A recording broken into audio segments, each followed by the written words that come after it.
ماں کی بیٹے کو بددعا۔ میرے 2 بیٹے عدیل اور جمیل ہیں اور 2 بیٹیاں ہیں جن کا نام مریم اور ارم ہے۔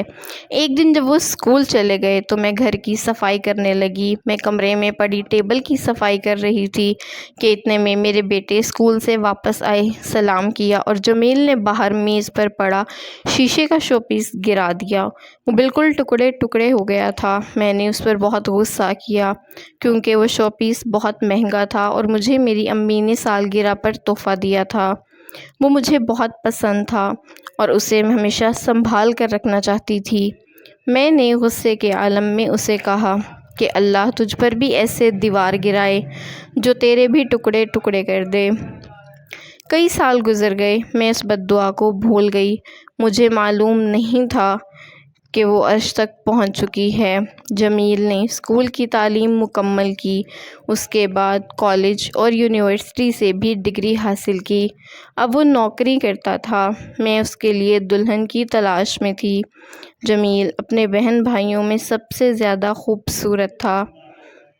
ہماری ایک پرانی عمارت تھی۔ میرے شوہر نے سوچا کہ اسے گرا کر دوبارہ تعمیر کرتے ہیں۔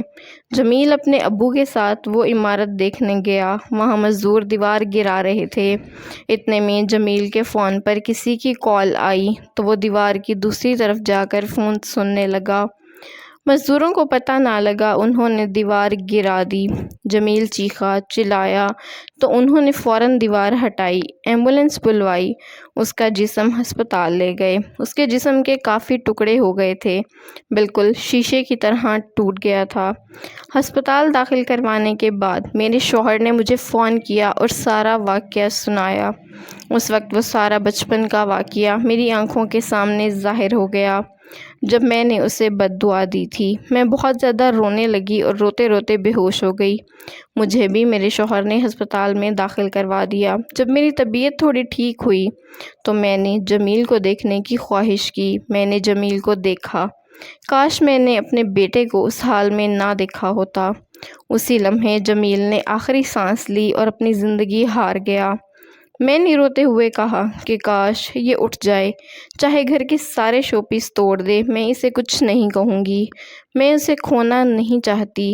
کاش میں اس دن گونگی ہو جاتی، اس کو بددعا نہ دیتی، لیکن میرا یہ کاش بس کاش ہی رہ گیا۔